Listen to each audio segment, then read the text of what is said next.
Alrighty. So again, thank you all for joining the ANC3C January meeting. This is our public meeting. We're going to kick this off by doing a roll call to get the quorum. I am Commissioner Janelle Pagets. I represent 3C03 Woodley Park.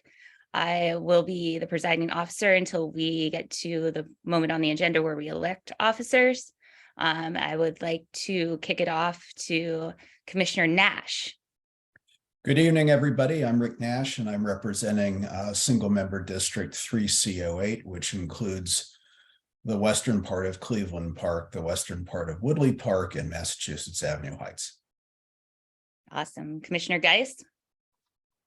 Thank you so much. My name is Hayden Guys. I am the commissioner for single member district 3C01. I represent Woodley Park between Calvert and Cathedral. And that's the part of Woodley Park that I represent. Now I'm going to mix up numbers. Who's next? I mean, are you looking for a volunteer? I'll jump in. Hi, I'm Tammy Gordon. I'm single member district 3C06, representing Cleveland Park, Macomb Street to Quebec. I am Adam Prinzo. I represent 3C02, which is Woodley Park from Calvert to Woodley Road.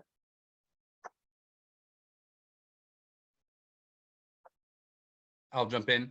I'm Gawain Kripke. I'm excited to be here on my first ANC meeting as a commissioner. I represent SMD 07, which is Woodley Park and Woodland Normanstone neighborhoods in the area just south of Clingo Valley. Commissioner McCorston, go ahead. Thank you.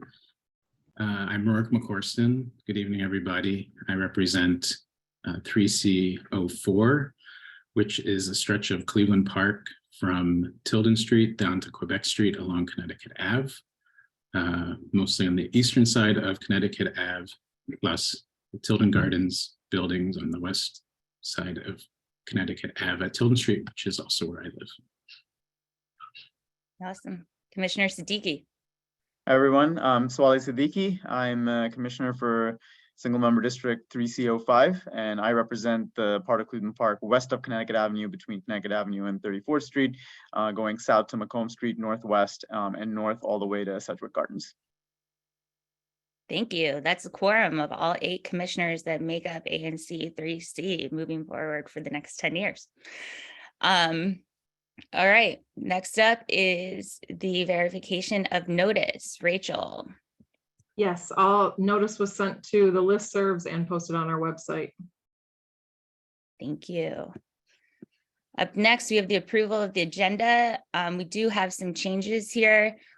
I'm going to move that we add the MacArthur High School bus lane letter to the end of commission business, which is just asking for that to be a priority in the budget for Councilmember Fruman's request. Any other changes to the agenda? We have 2 items on the consent agenda right now, and those would be approved. Should we approve the agenda as is regarding those?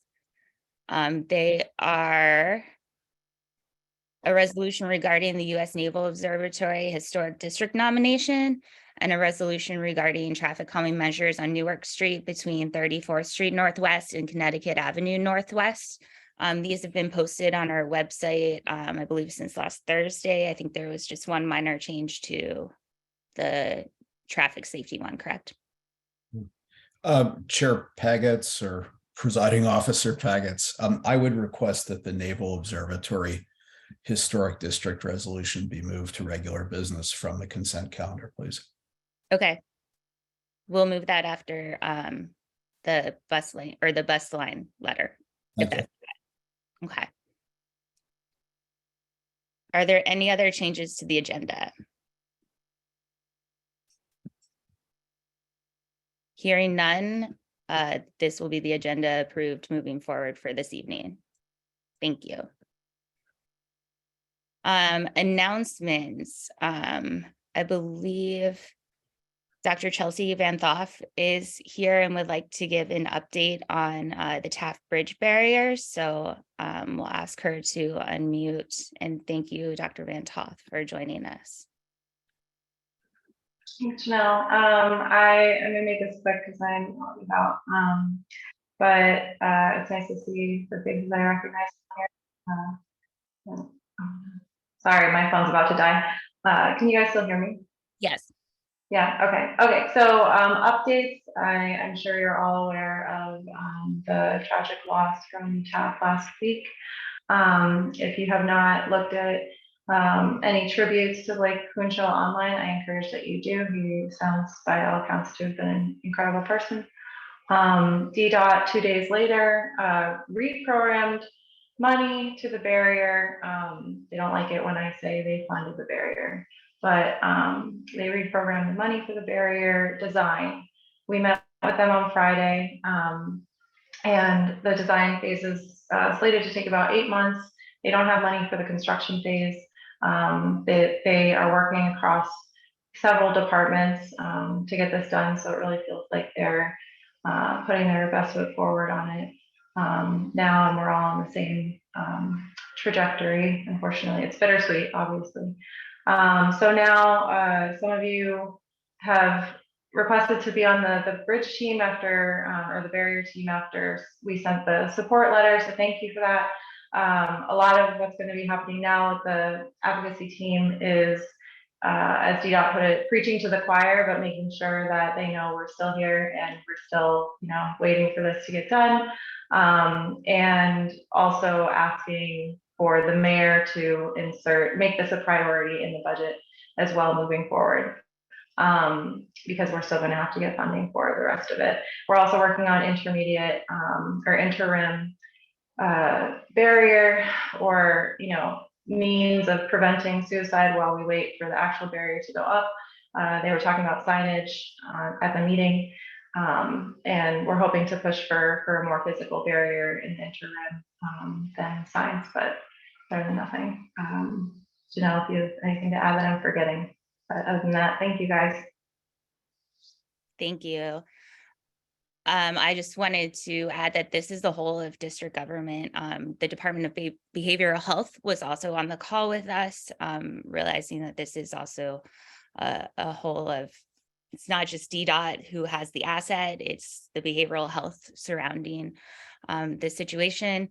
I will post in the chat if you or anyone you know is experiencing crisis, please dial 988 and reach out to the National Suicide Prevention Lifeline.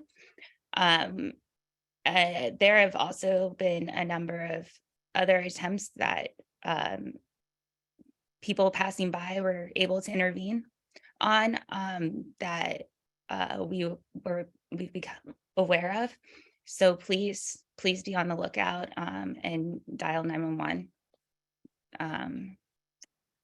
So this was all started by Chelsea's advocacy after her partner died, Dr. Peter Tripp.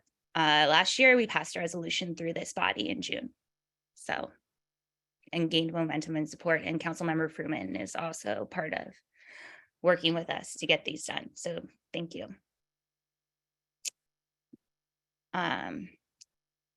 Moving on with announcements.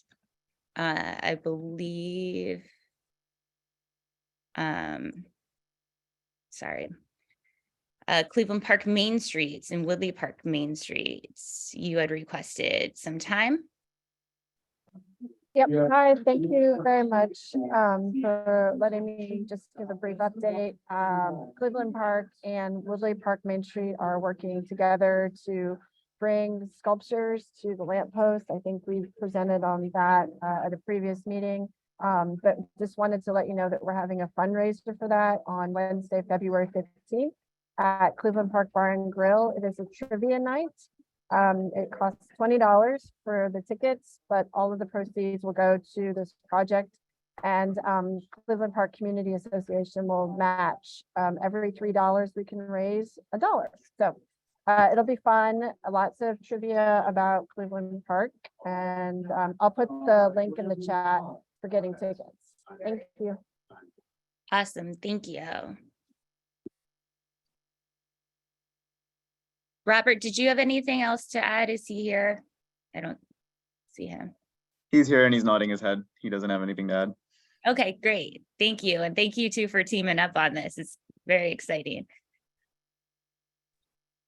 All right. Presiding Officer Pagets, we have two people with their hands up, Bo Finley and then Stephen Palmer. All right. Mr. Finley. Thank you, Commissioner Packets. The Ward 3 Democrats are hosting Councilmember Fruman on next Wednesday, the 25th at 7:30 p.m. Our meeting will begin at 7 p.m., but Councilmember Fruman will be joining at 7:30. And we'll have the information on our website tomorrow.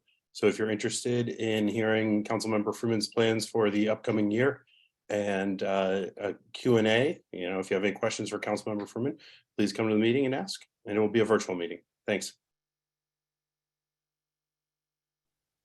Awesome. Mr. Palmer. Hey, thank you so much. I just wanted to introduce myself. My name is Stephen Palmer. I am Councilmember Fruman's legislative director. I see some familiar faces and names from when I used to work for Mary Che. So I'm staying in Ward 3. This is my ANC I'll be at every month, and I wanted to note one thing for everyone, which is that Councilmember Fruman on Saturday, the 21st, will be hosting a virtual budget priority listening session. I am going to drop the link in the chat to register. It's over Zoom. We are beginning the kind of budget process in earnest. And oh, I realize I can't drop the link in the chat. I'm going to send it to Commissioner Pagets, and hopefully you can share it for me. But we're taking in, any and all kind of community requests for budget asks for this year.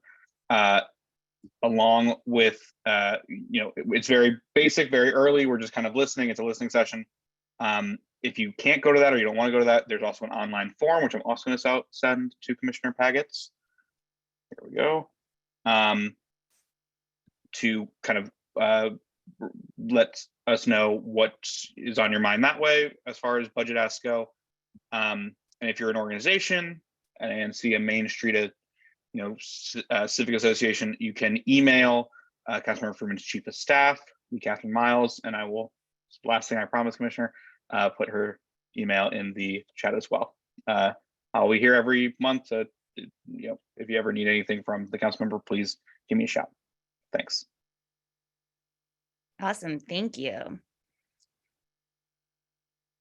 Any other announcements? Commissioner Siddiqui, did you want to announce at this point in time the DDOT and the update for tomorrow? Absolutely. Thank you, Presiding Officer Pagets. I'll keep using that title that Commissioner Nash gave you. So tomorrow, the ANC3C, not the Advisory Neighborhood Commission itself, but the ANC3C Safe, Sustainable, and Equitable Transportation Committee and the Cleveland Park Community Association, formerly the Cleveland Park Citizens Association, are co-organizing a meeting with DDOT regarding the Connecticut Avenue redesign. And this meeting will be at 6:30 p.m. and it has a hard stop at 7:25 p.m. Please note this meeting is a meeting where DDOT will give us a presentation that'll provide some updates, and then they will answer questions. So this is not a comment and input meeting, but mostly a meeting to answer questions. And so I will put the link in the chat if you just give me 1 second to find it. And we can proceed, Commissioner. Oh, sorry, Presiding Officer. Thanks. Any other announcements? All right, hearing and seeing none, we'll move on to the community forum. This is an opportunity for anyone in the community to ask questions or raise concerns about issues that are not otherwise on this agenda. And you can use the little raise hand feature in the reactions or raise your hand, turn your video on, and go about it that way. Do we see any hands raised?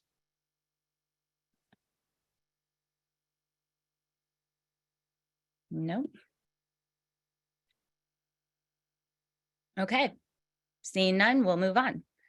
The first item on our regular business agenda is the election of 3C officers. This is a bit that I cannot preside over. So we'll start with Rachel, taking the MC from here, if she's so willing. Yes, and we need a motion to nominate a chair for 3C. I would like to motion to nominate Commissioner Paget as chair.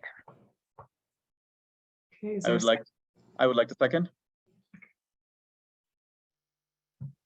And at this time, I believe I have to see if there's anybody else that wants to be nominated, or I'm just waiting. Okay, then it would be, now that we have that, we should move to a vote.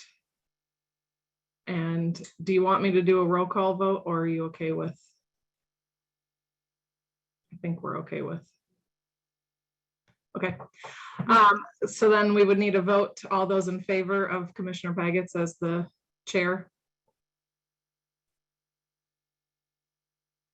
Okay, I believe that was everybody, so. Yes. It is approved, and I'll hand it right back over to you. Thank you. All right, so now we move on to the position of vice chair. Do we have a motion to nominate a vice chair?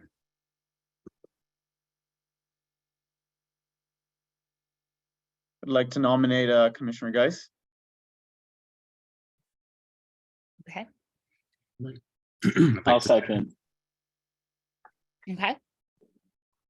Any other nominations for, oh, I should also ask, are you willing to serve in that position?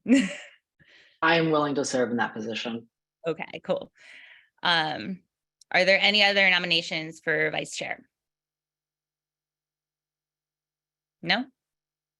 Okay, we'll move on to the vote. All those in favor, say aye or raise your hand. Aye. Okay, the ayes have it. Thank you.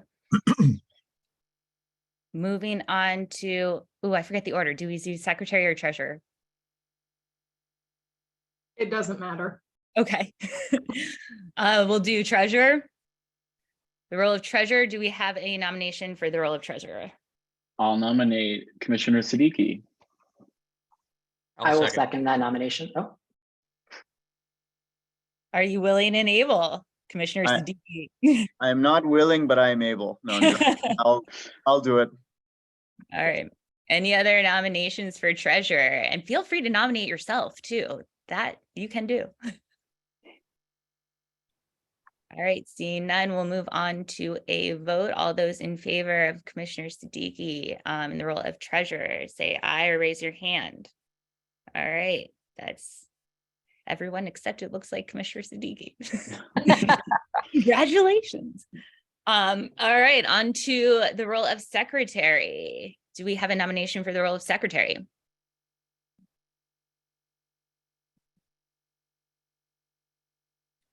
I will move to nominate Commissioner Prinzo. All right. Second that. Excellent. Commissioner Prinzo, are you willing and able to serve in the role of secretary? Yes. Excellent. Any other nominations for secretary? All right, seeing none, we'll move on to a vote. All those in favor of Commissioner Prinzo as secretary, say aye or raise your hand. All right, looks like everyone again. Thank you. All right, those are the officers for this year of the commission. So thank you, congratulations. I look forward to working together. All right. Up next is the consideration of the ANC's participation in the Advisory Neighborhood Commission Security Fund. All right. So this is a requirement from the DC government. This is something we have to approve every year, and it allows us to do business as an ANC. And so I will read the resolution. It's the same for all commissions. Resolved that this commission approves the ANC's participation in the Advisory Neighborhood Commission Security Fund and authorizes the treasurer to pay the $50 fee for the period January 1, 2023 through December 31, 2023. The chairperson and secretary are authorized to execute the attached agreement. It is understood that 1, the check for participation in the ANC Security Fund should be made payable to quote open ANC Security Fund, quote close. 2, the ANC is not considered a participant in the fund until the ANC has received the acceptance section of the agreement, which has been signed by the District of Columbia auditor. And 3, the agreement will not be accepted by the auditor until all required documents and the participation fee have been received by the Office of the District of Columbia auditor. The required documents are resolution, ANC Security Fund agreement, $50 check made payable to ANC Security Fund, statement of information of the chairperson, statement of information of the treasurer, a bank survey, and the copy of current bank signature card. I would like to move this resolution. Second. Excellent. Is there any debate to be had about this? All right, I'm going to move to call the question on the approval of, do I have to say the full title again? Of ANC3C's participation in the Advisory Neighborhood Commission Security Fund. Is there any objection? Hearing none, so ordered, approved. Thank you. I think we have to approve with a voice vote. Do we? Okay, let's do a voice vote. All those in favor of the participation of ANC3C in the security fund, say aye or raise your hand. Aye. Aye. Great, thank you. Double approved. All right, moving on to the next item, which is the consideration of the 2023 January 2024 meeting calendar. Can one of my colleagues please place those dates in the chat if you don't mind? We are going to summary. Keep holding our monthly meetings on the third Monday of each month, with the exception of August, which we recess during. If there's a holiday on that Monday, we will then meet that week on a Wednesday. I believe there are 3 or 4 of those on the calendar this week, and these will all be put up on our website should we approve them. We are also moving the meeting time, the start time, up from 7:30, which it currently is, to 7 p.m.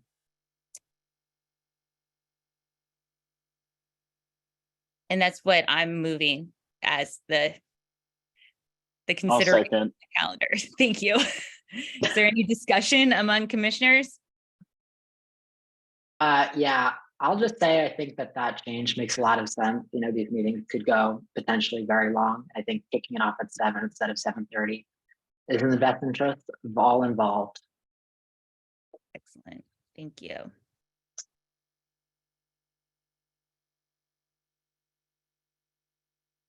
Can I do this one without objection? Sure. Is there any objection to move to the meeting schedule of the third Monday of every month, with the exception of on holidays, we move to Wednesday with a start time of 7 p.m.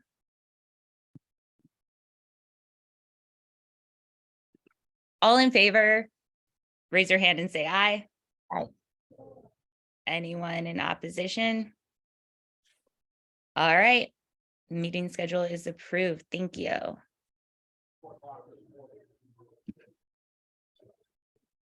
All right. Next item is the consideration of rules and code of conduct.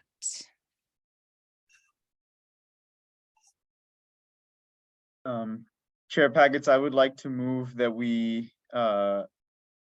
postpone the vote on the rules and the code of conduct to the next meeting, and in the meantime, allow the Transparency and Public Process Committee to have a discussion on these. Second.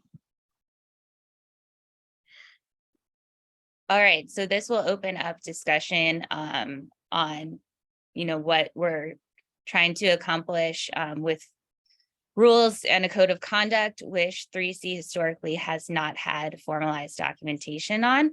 I'm looking at Commissioners Prinzo, Siddiqui. I know Commissioner Nash, you were heavily involved in the back and forth drafting of what we had started and had hoped to pass at this, but we know we need more time because we want to be thorough, make sure that we're not in violation of our current bylaws. If we need to identify things to change in the bylaws, we'll be doing that. But I just want to say that I feel that by having rules and code of conduct, it's providing a level of transparency as to you know, what the ANC does, what we're aiming to accomplish. And it's also my hope is to you know, lay out some groundwork and rules that are able to make the public feel more comfortable engaging with the ANC and providing that guidance. So that's my 2 cents on it. Commissioner Siddiqui. Yeah, I agree with you, Commissioner Paget. You know, I think the only thing I would like to just ask other commissioners, like because I would really like us to see approve these. I think this is very important for our functioning and how we engage with the public as well.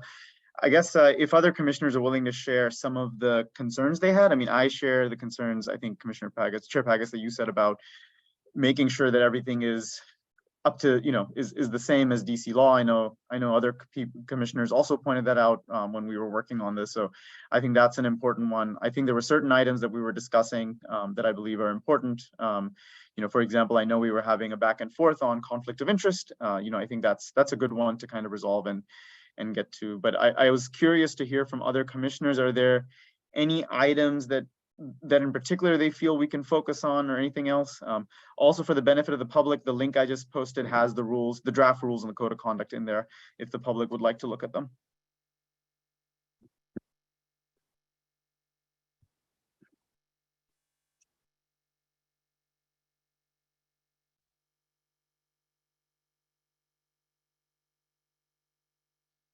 Oh, sorry, Commissioner Nash. Sure. Thank you, Chair Paget.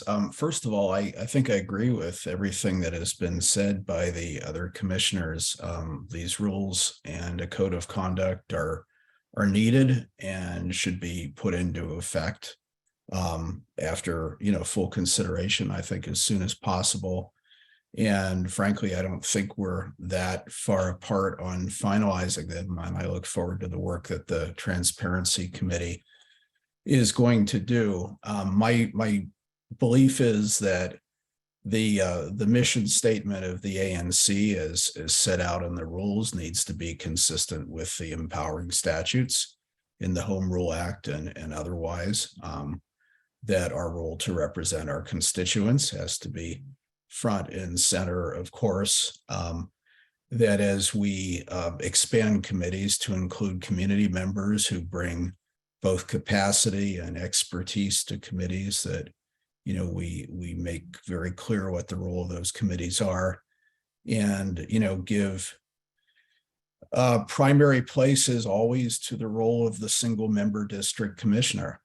And then finally, on the code of conduct, where I also think that we're close, I think it is important, especially in light of a recent reminder from the Office of ONC and Ethics Council that we spell out very clearly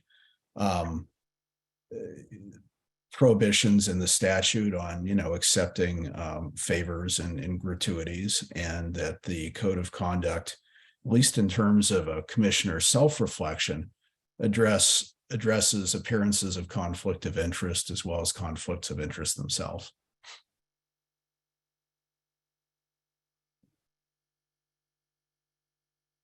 Thank you. Thank you. Any other comments from commissioners? I would just like to thank both Commissioners Siddiqui, Nash, and Paget, I guess that's more than both, for their help in drafting this document. It was a lot, but I do think it will be good for us to have them on record. So that's just my 2 cents. Thank you. Any other commissioners?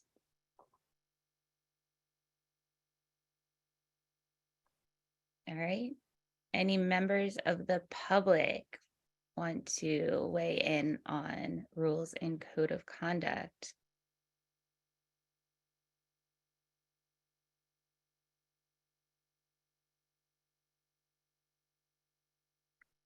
All right. Any commissioners want to call the question? It's been moved. I think we should move to a vote. All right. The question is on moving the consideration of rules and code of conduct, referring it to the Committee on Transparency and Public Process. All those in favor of that, please say aye or put your hand up or both. Aye. All right, looks like everyone. Thank you. I'm looking forward to the glamorous meeting about that. Which our next item on the agenda is appointing chairs of existing standing committees that we stood up formally via resolutions over the past 2 years. I will put links to those resolutions in the chat. So we will be carrying forward what's outlined in those resolution documents with these standing committees, and then reconciling our rules in the process. So we'll start out with the I'm going to get this title wrong.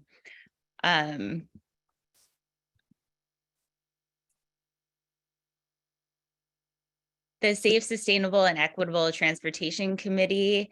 So do we have a nomination of chair of that committee, chair for that committee? Chair Packets, I would like to nominate myself. All right, I'll second that. Any other nominations? All those in favor of Commissioner Siddiqui carrying on, say aye, raise your hand. Aye. Excellent, thank you. Chair Packets, I have a question. Sure. I'd also like to nominate a new member of the committee, if that's possible. Sure.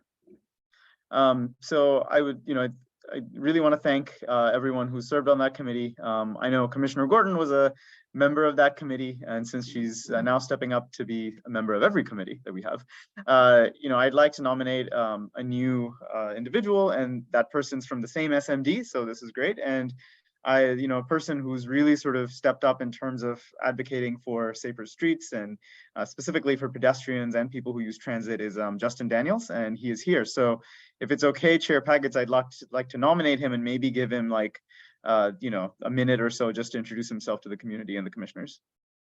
That would be awesome.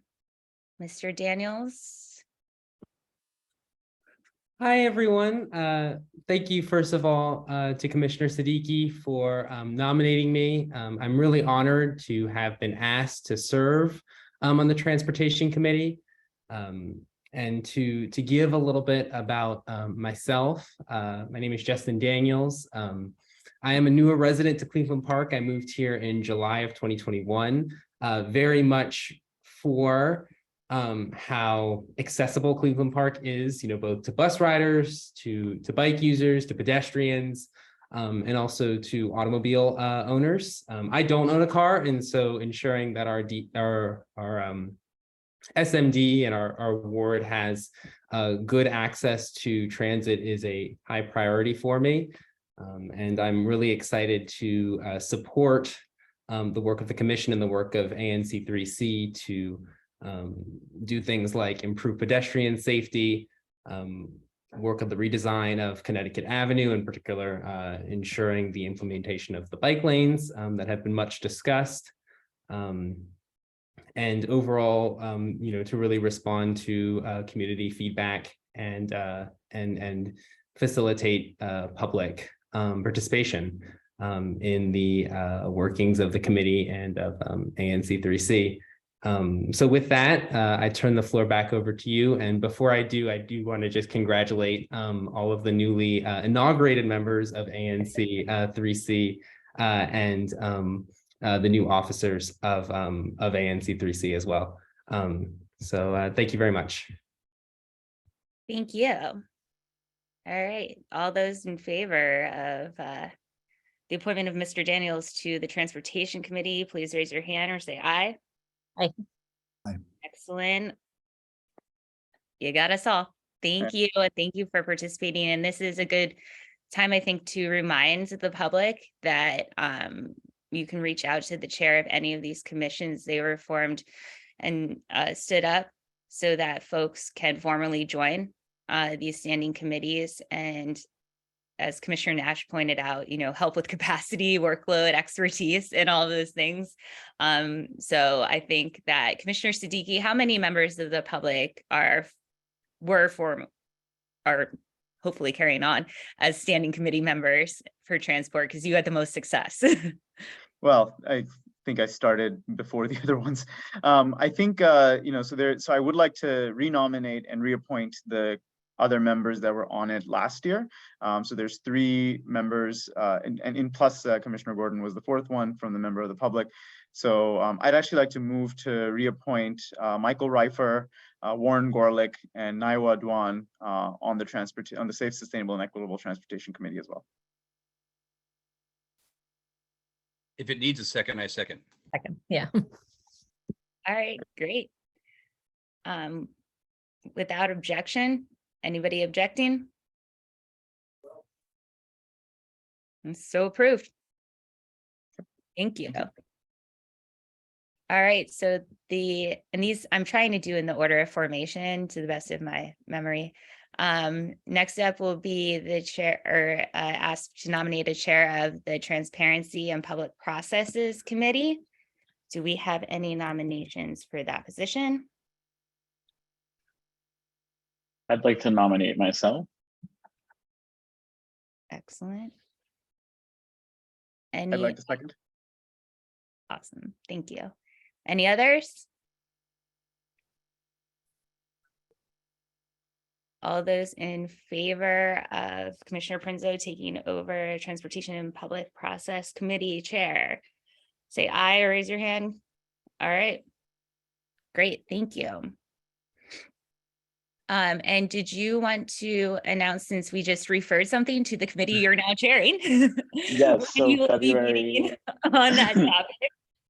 February 9th will be our first meeting to discuss the rules and code of conduct. I believe 7, but time can change. Excellent. And again, this is open to the public to, one, formally join the committee and or participate in this conversation. So please be on the lookout for the notice of that future meeting. Great. Thank you.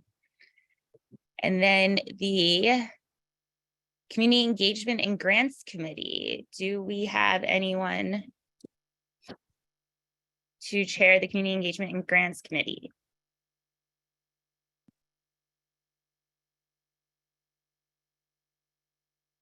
Commissioner Kripke, are you nominating yourself? I would like to nominate myself.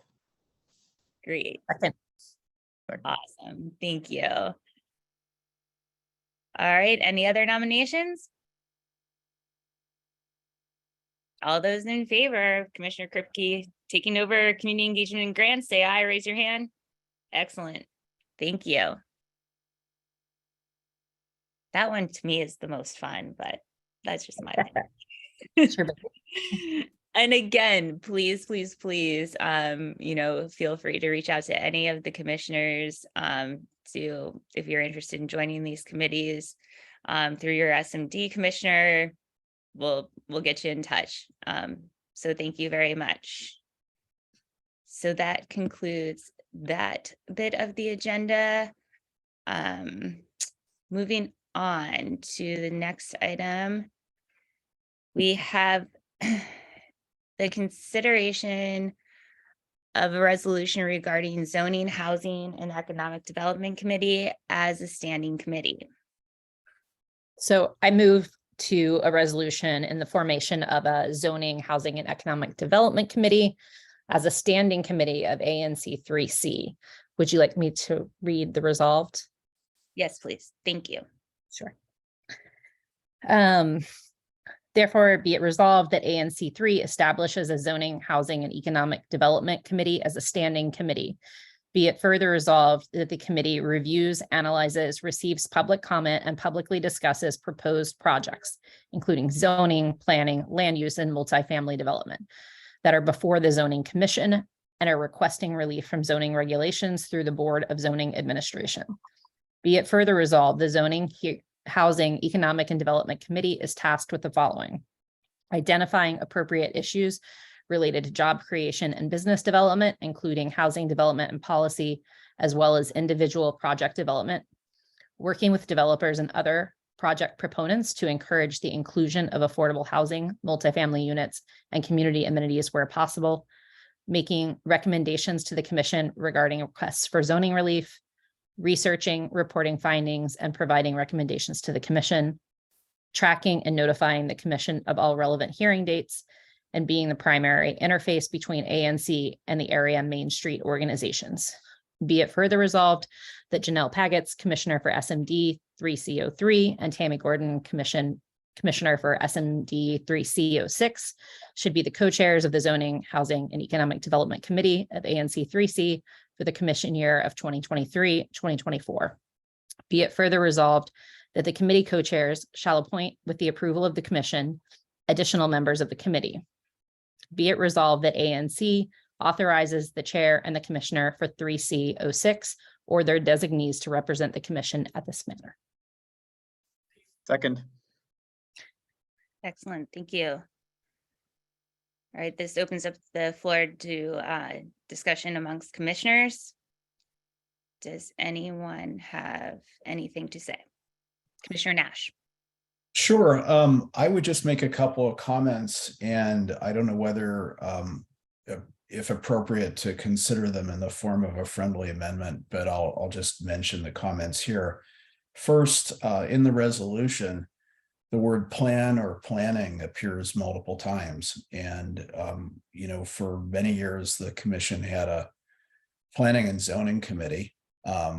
Adding economic development and housing to that, I think is perfectly fine. But I guess the question is, given that planning is such an important element of, I think, the committee's purview and the issues that will come before the ANC, why not also add planning to it, since it is in fact reflected in the whereas clauses?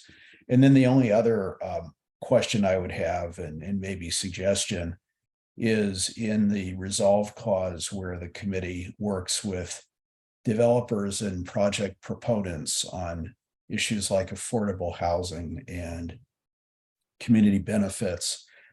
Consider changing project proponents to community-based organizations, because I could imagine that there are housing advocate organizations or others that are, definitely prospective stakeholders, with whom the committee should be working as well.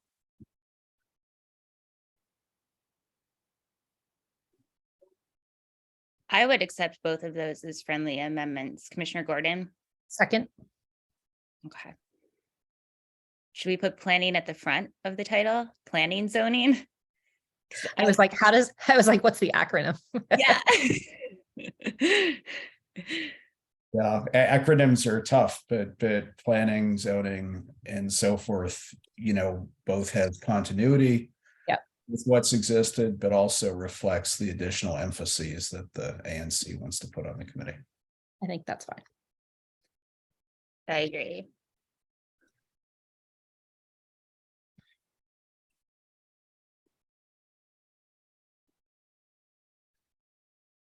Okay. Any other commissioners?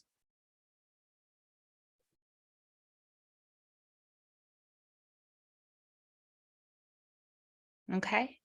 We will open this up to the public. I also just wanted to note before that we do that, the next item on the agenda is the resolution regarding Residential Historic Preservation Review Committee. The idea behind these two standing committees was we were getting some feedback from the community about, not, it was, the bandwidth wasn't there to really have the consideration deeply into, like, if there was a larger project and got behind a bunch of other smaller single family home projects that are equally important to the folks that those affect, this is able to kind of, have a focus and a ability to engage and get everyone's comments, concerns, and thoughts into the conversation. So with that, we'll open it up to the public for comment.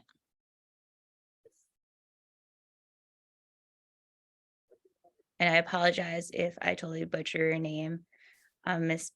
Polodowski. Yes, hi, Andrea Podolsky.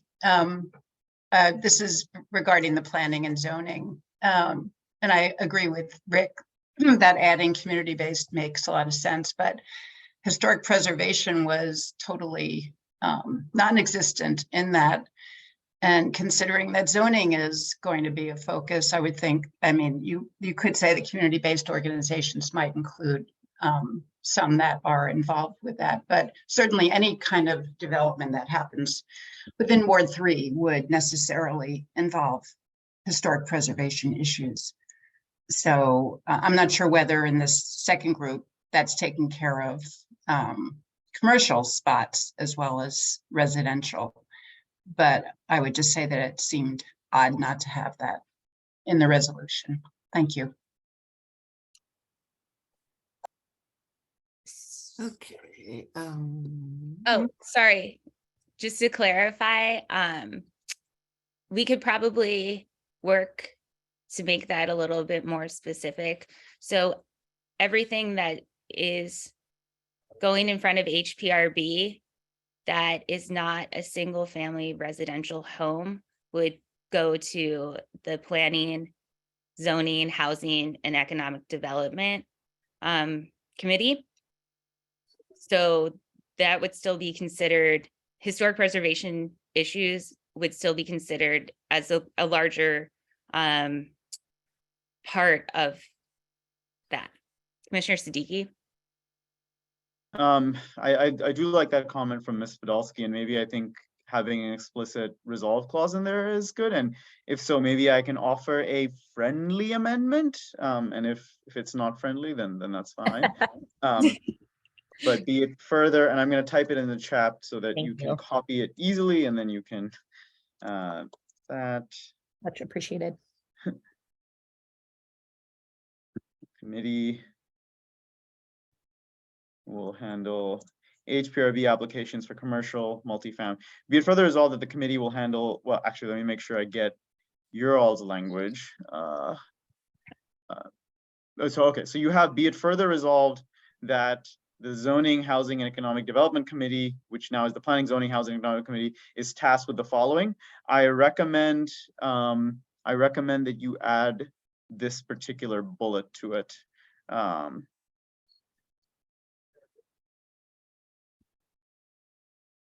Handle HPRB applications for commercial, multifamily, and institutional projects.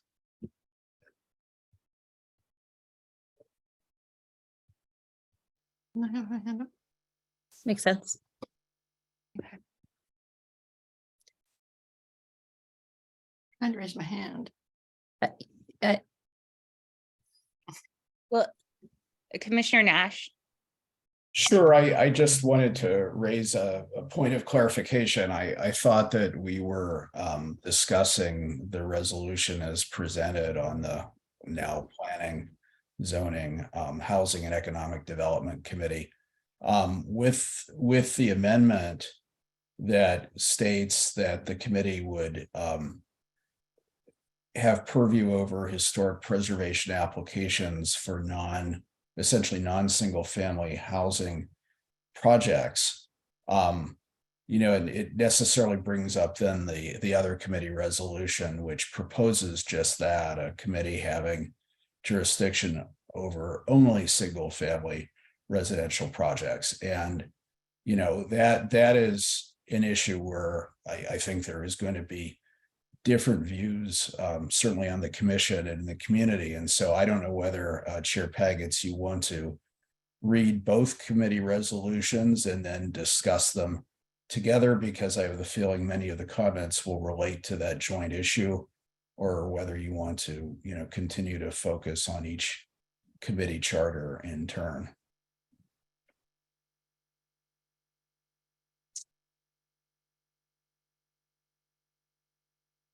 Commissioner Siddiqui, I'm kind of wondering what your thoughts are on this. So my thoughts are, if it's been brought up, I do think it'll make us move smoother if we do one at a time.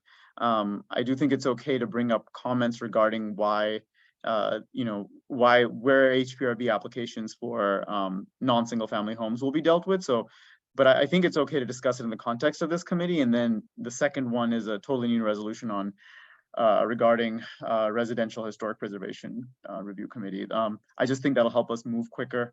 And then, I think if we can have some of that relevant discussion right now, but in the context of this committee. Okay. Okay.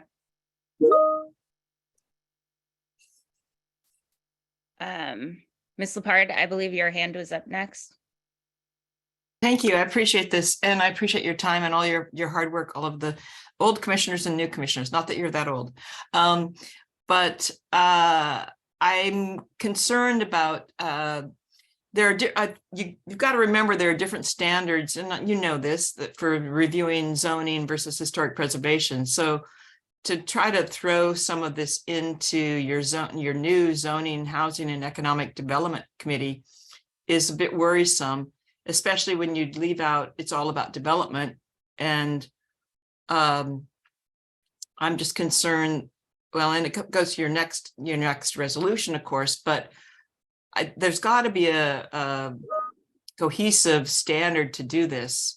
And I think that you're going to throw in a lot of, when you do housing, zoning, housing, and economic development, you're probably going to throw out historic preservation.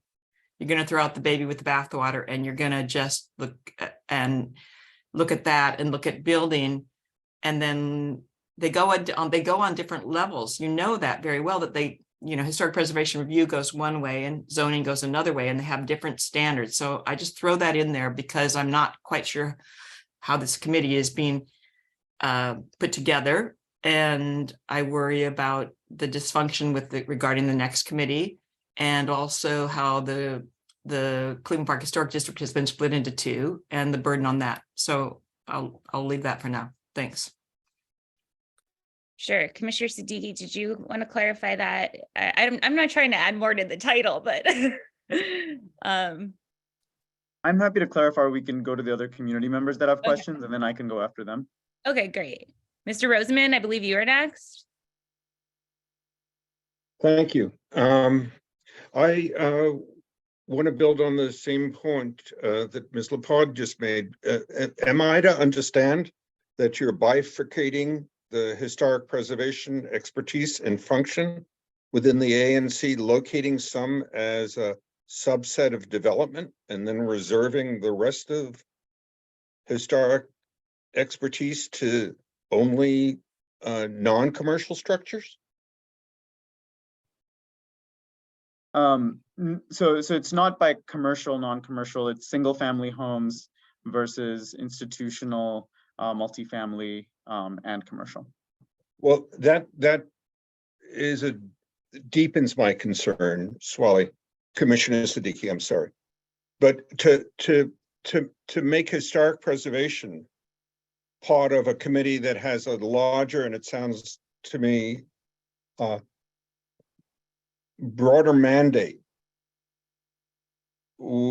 and to dilute the expertise that would be resident in a historic preservation committee seems to me to be an inappropriate move.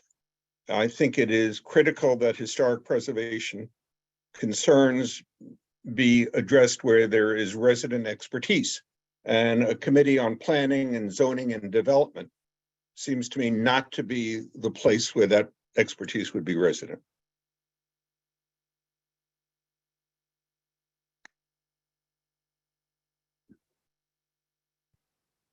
We can go to Ms. Hobbs. I Yeah, guess. sorry. Thank you for that. Ms. Hobbs?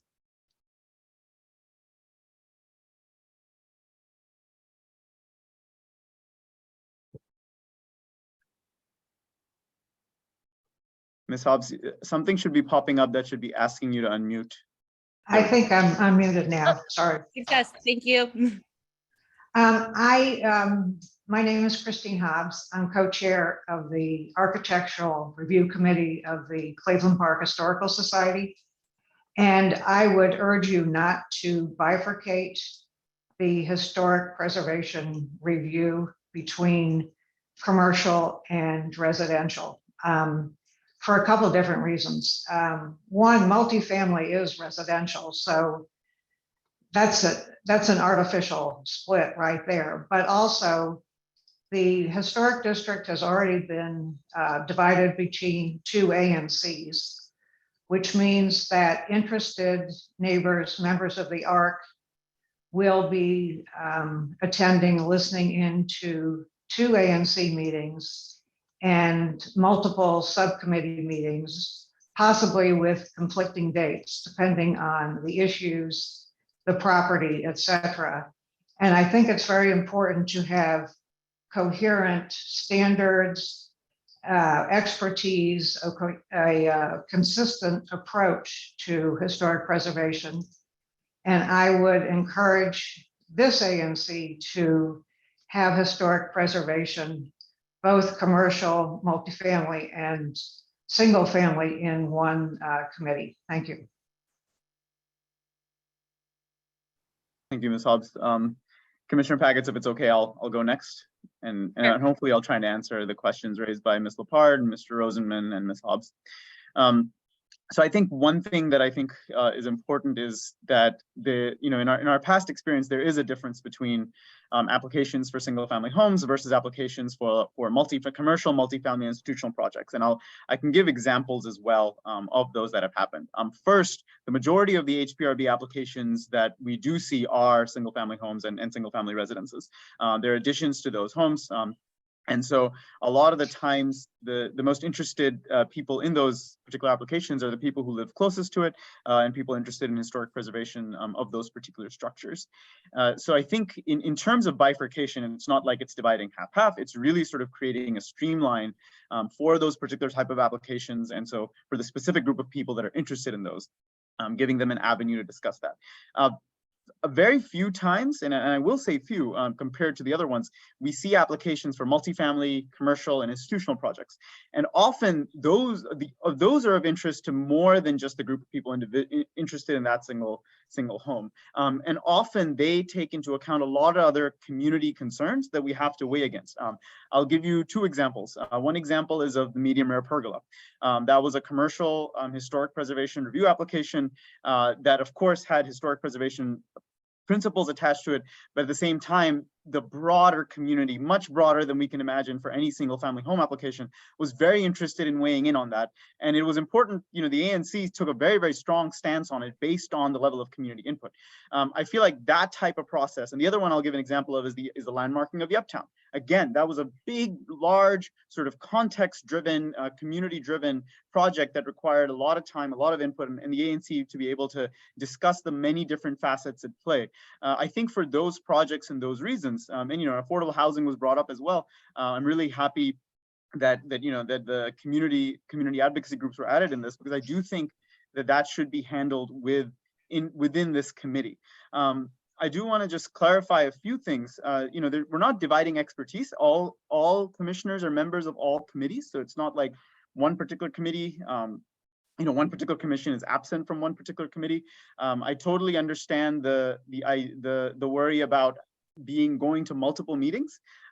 However, like I said, the commercial, multifamily, and institutional projects, they're so far, not as much as a single family home.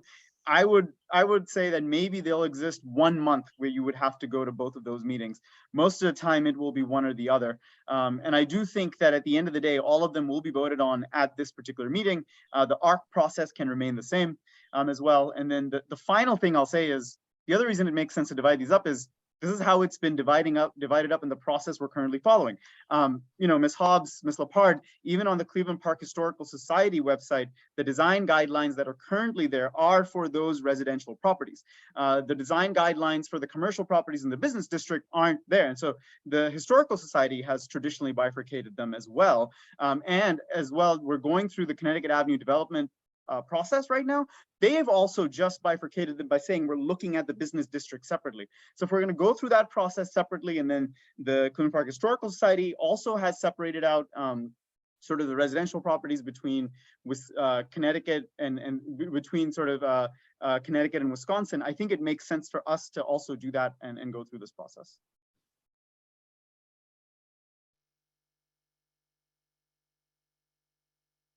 Thank you. I think that helped. May I speak? Can I respond to that? And then I would like our executive director who's. Sorry. Everybody gets to speak once that wants to speak before we allow that. Well, allow Stephen Hansen, who's a historic preservation expert. I'm working on it. Thank you. Mr. Hansen? Hi, can you hear me? Yes, thank you. Hi. Yeah, as you just found out, I'm the executive director of Cleveland Park Historical Society. Yes, our current design guidelines do not address the commercial sector. They are currently under a state of revision, and we will be extending the coverage of the guidelines to also include design concerns and options for the commercial district. So that'll be new, and we're expecting to have those done this year. So. And I think Mr. Hansen. So it's not it's not an intentional gap or oversight. It's going to be a fill-in for an area that needs to be addressed. Thank you, Mr. Hansen. Commissioner Siddiqui? Yeah, I was just going to say, Mr. Hansen, I think it'll be great if you have a dedicated committee to work with on those extensions, right? Because you do have the residential ones already set. Yes.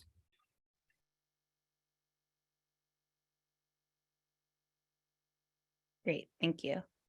As far as the Woodley Park Historic District is concerned, the projects that would have went to the Planning, Zoning, and Economic Development Committee that were HPRB applications were the Wardman Park, which obviously was heavily a lot of interest still in that one. And then awning at District Kitchen. And I'm trying to remember the third one, Commissioner Siddiqui, I believe I mentioned, there is a zoning application actually that was zoning adjustment for a single family home over on Cathedral. And that would have went to Planning, Zoning, and Economic Development because it was a one-off, a single family home asking for a lot line variance. But the historic preservation would still be considered in the committee as such. It's not going to be not something that's addressed in the committee.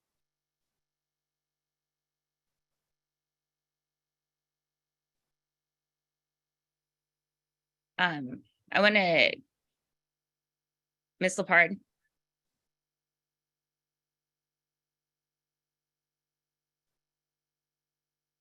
Asking you to unmute, Ms. Thank you. I appreciate that.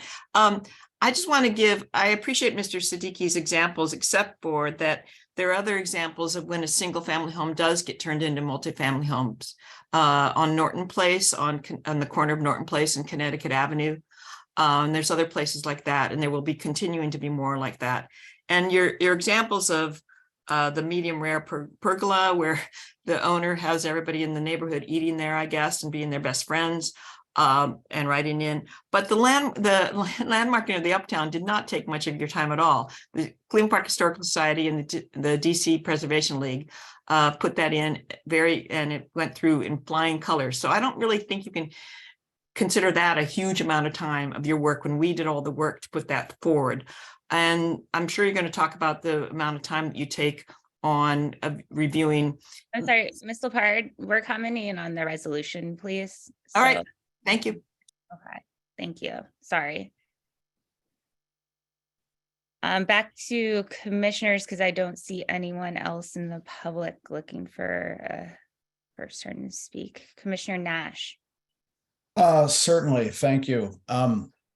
First, let me just say, because I think we do have to make reference to the other resolution upcoming. I support the idea of a committee that considers historic preservation applications. I mean, certainly ANC3C with 2 historic districts and a possible third one on the way, deals with historic preservation issues, maybe with more frequency than some other commissions. But I think it's worth asking the question, and I'll address this to Commissioner Siddiqui, if he's aware of any other ANC with a substantial historic district that divides or bifurcates applications according to the type of property in this way, because I know HPRB doesn't do it. They don't have separate divisions for single family or for institutional and commercial. So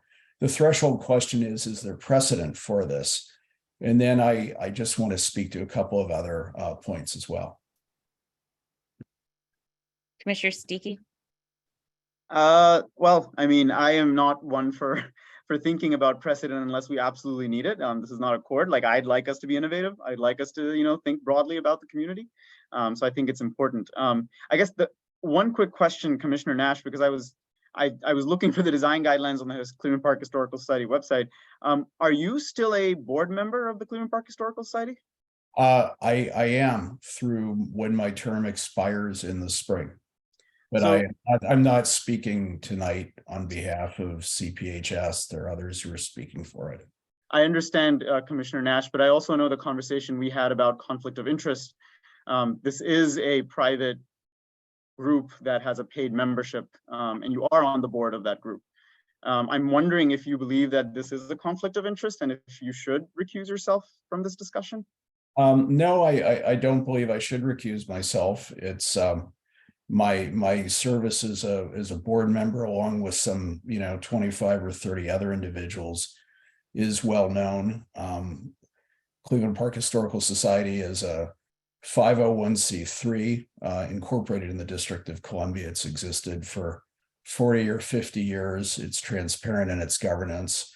Its members elect its board. So I don't believe there's a conflict of interest at all. Having said that, certainly my past service with the organization is known, and and I would disclose that. I don't want this, we can discuss this later as well, but I just want to point out that previously when commissioners have been appointed, I was on the board of the Cleveland Park Citizens Association. I gave out that position. Hans Miller just became a commissioner in 303. I believe he's stepping down as well.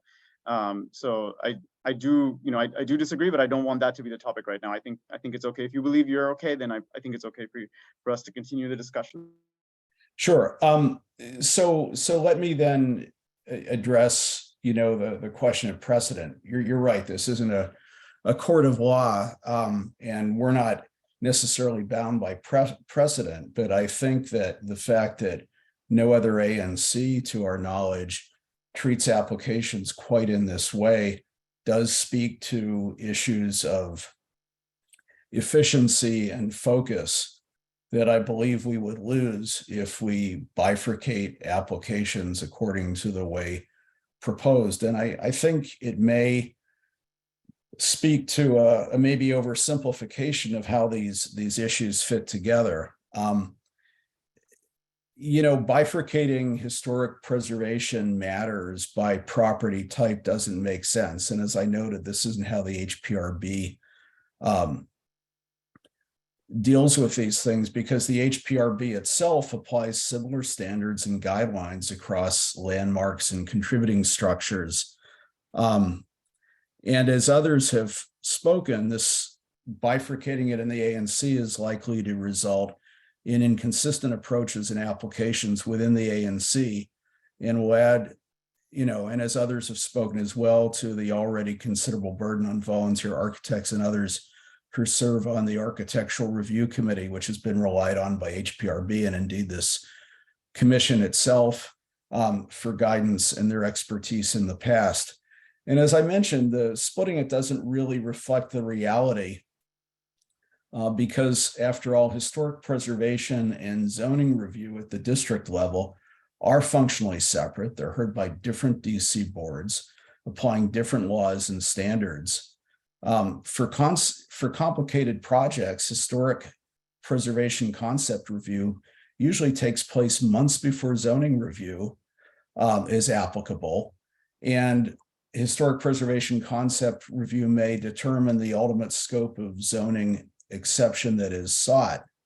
The only instances that I can think of where historic preservation is considered and balanced or weighed against other considerations is in mayor's agent proceedings, which are rare, and where the ANC can also weigh in. And, you know, instances that I can recall where sometimes issues of historic preservation and zoning and other things have been conflated, say before HPRB, you know, have resulted in consternation, and I don't think have served the ANC well. So for that reason, I would respectfully oppose the amendment that assigns historic preservation review for institutional, for multifamily residential, for commercial to one committee, and only residential historic preservation applications to another one.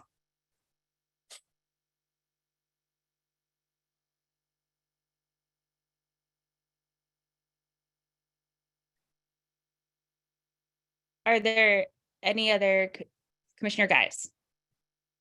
Yeah, I'm going to keep my comments extremely brief. I just want to raise the point, you know, I think that, you know, our commission, more than most commissions, you know, we have two, you know, as Commissioner Nash raised, potentially a third historic, you know, district on the way. I think that that would present a situation in which we have far more historic preservation applications than other commissions. You know, and I think it makes sense in that regard, that it would have its own committee that has the designated purpose of dealing with the special circumstances around historic preservation, as some community members have raised. And also I'll point to you know, Commissioner Siddiqui's comment about you know, the infrequency of meetings conflicting with each other. I think this is something that makes, you know, perfect sense.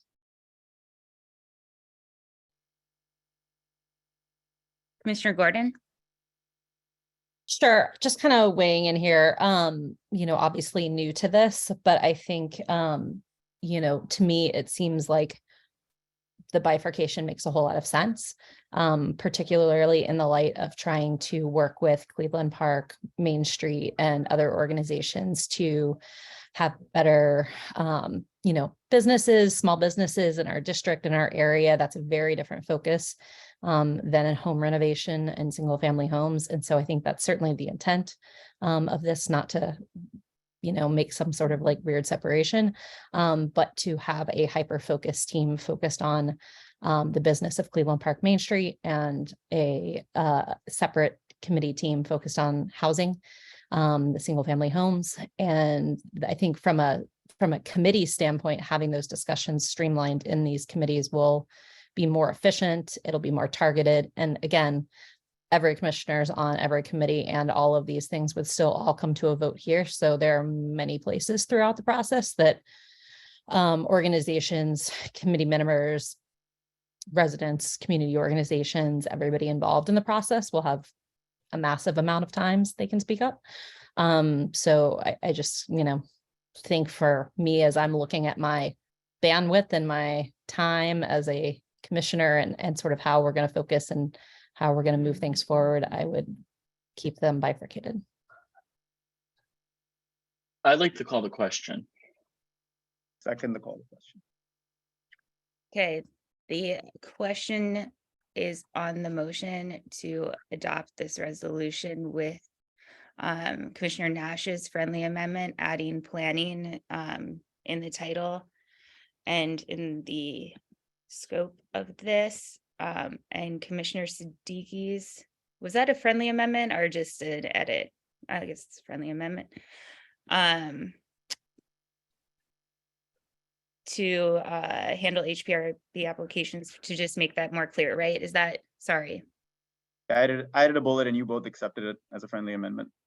okay. So I realize. So we had a call to question to end debate. I think we should vote on it No, before. we continue debate. I do have a point of order, which is, as a friendly amendment, the author, I guess, accepts the amendment. And therefore, the friendly amendment is not debatable. But in that case, I would offer an amendment to strike the friendly amendment, to remove jurisdiction over historic preservation over institutional multifamily and commercial from this planning, zoning, housing, and economic committee. So Commissioner Nash, I believe, like, just to keep order, we had a call to question first. Yeah. Yeah, Which I means don't we think have you to can. vote on if we're going to stop debate.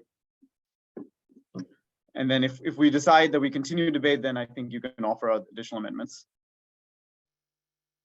Yes, correct. So the call to question is to end the debate on the resolution as friendly amended on the planning, zoning, housing, and economic development standing committee for 3C.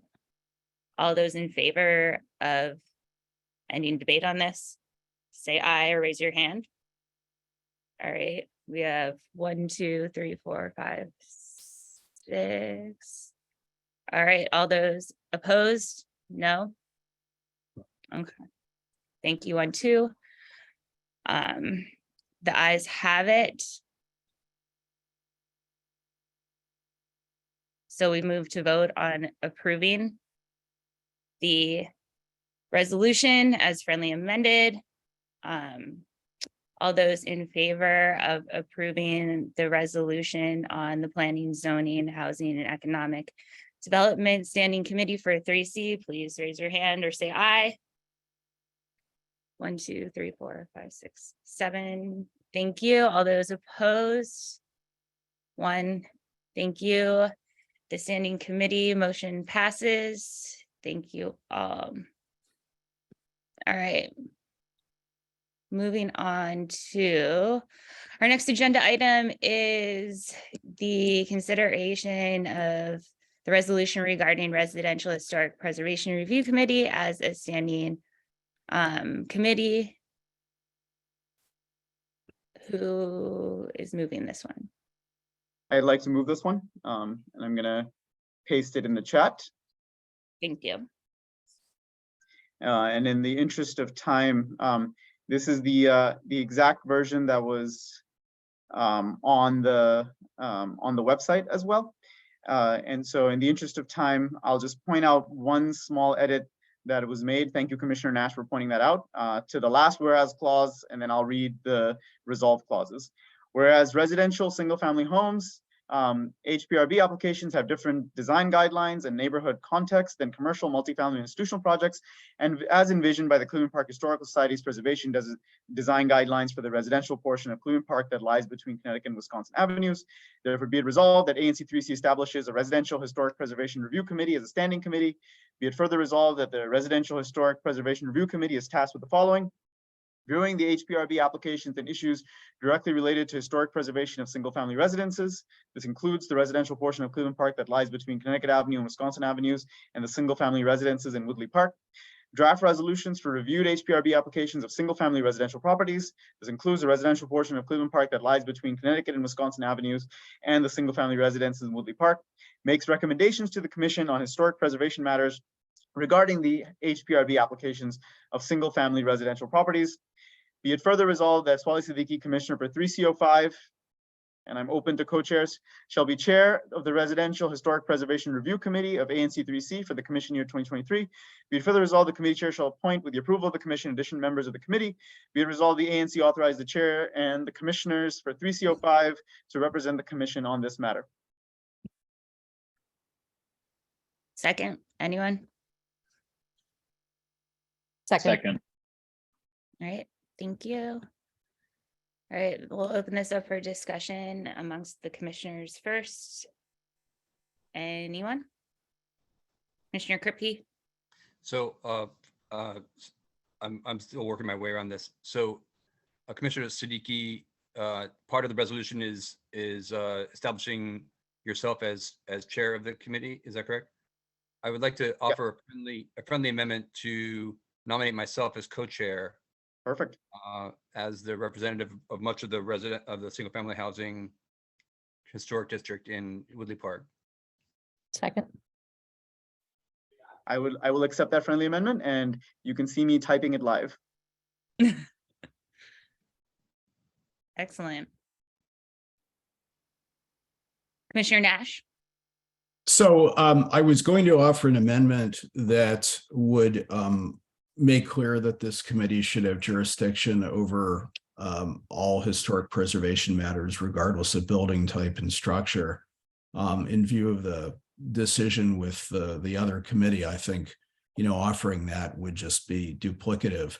But I would offer a couple of amendments to make clear, and I discussed this with Commissioner Siddiqui earlier. In the last couple bullet points, making clear that the committee works together with a single member district commissioner in whose district the subject HPRB application arises, both for purposes of drafting resolutions and then secondly for purposes of making recommendations. I think it's really important to make clear that as we have committees, the role of the interested single member district commissioner is not being supplanted. And then finally, I would be willing to serve as a co-chair as well, although I realize 3 might be unwieldy. No, I think your expertise would be great as co-chair, Commissioner Nash. So definitely accept that that amendment as a friendly amendment. And also add that. Could you type for me the first friendly amendment you had? Because I think it was regarding the committee will work with the individual SMD commissioners. I believe I will accept that one as well. And if you can tell me where to put it, I'm happy to put that in there.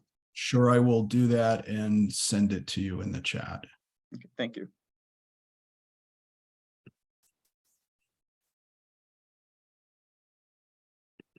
Thank you. And yes, I think with all of these applications, the SMD members always heavily involved. And I think that also just really helps with the process, especially folks who have not navigated it before. That has been my experience. So great. Any other commissioners, or Commissioner Nash, did you still have your hand up, or is that an old hand? New hand? Old hand, new hand, I'm lowering the hand. Thank you. All right. Any members of the community wish to weigh in here? Mr. Hanson? Hi, I think I'm looking at the latest version here, and in light of our previous comment about the design guidelines in the commercial district, the 5th whereas I think makes reference to our design guidelines not addressing the commercial sector. So I would say that in the near future that won't be an accurate statement. So you might want to think about striking that text or that break clause. So thank you, Mr. Hanson. I think currently it's true. So I would like to keep that in there because I want to refer to the guidelines as they currently state them. But I look forward to really having that update and really look forward to working with you on that. Great, me too. Thank you.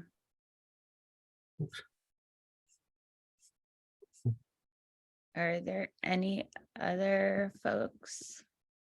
Commissioner Nash, I got your edits. One of them seems to be cut off, the second one, together with the SMD commissioner whose SMD, the subject HPRB application rises, make recommendations to the commission on historic.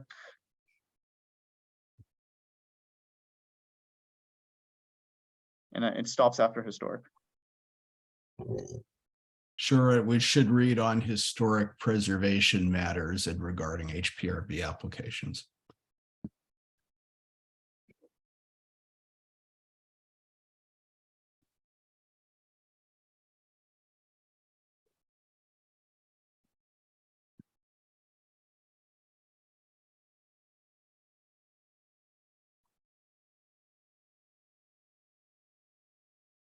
And the only edit I will make to this, Commissioner Nash, just to make sure we're not in conflict with the other resolution, is just add in single family homes towards the ends of both of these.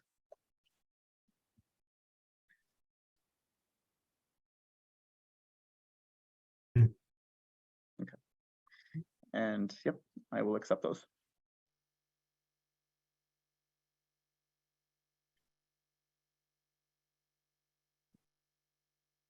All right. Any other members of the public, any other commissioners?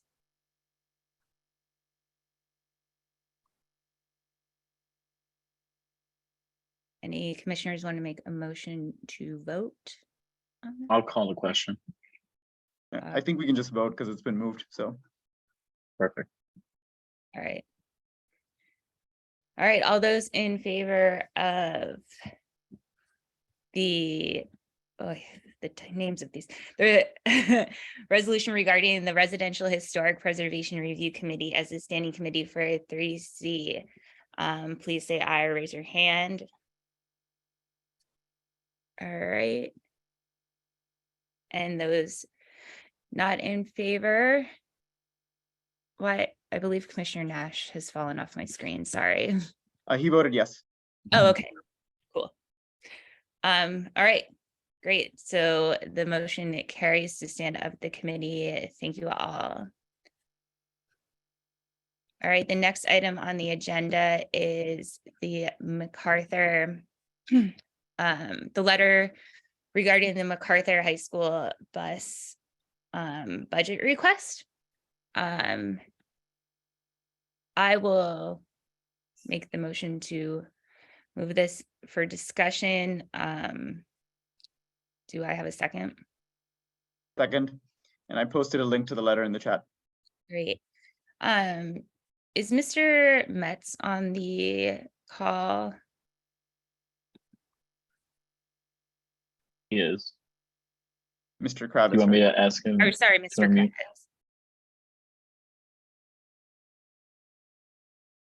Yes, I'm here.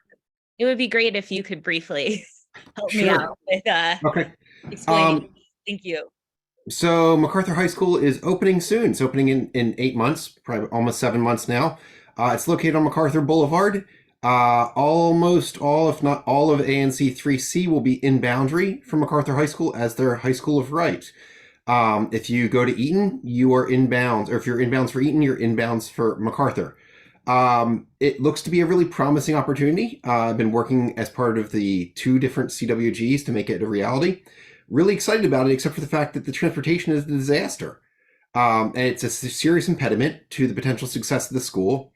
Students that live in Cleveland Park will face commute times on WMATA's trip planner of over 50 minutes to get there and back. And that's assuming WMATA operates at peak efficiency and that they adhere to the schedules that they promise there. Other areas of the Ward 3 that are inbounds are similar. Parts of Glover Park are 50 minutes. A large part of, if not most of Wesley Heights and most of Spring Valley. Most of Wesley Heights is 50 minutes. Spring Valley is 60 minutes, in some places 70 minutes. So this is, I've been working with others and trying to draw up a way to salvage the transportation disaster that this is right now. And have come up with a loop route that goes, that would serve the areas that are not currently served by accessible public transportation.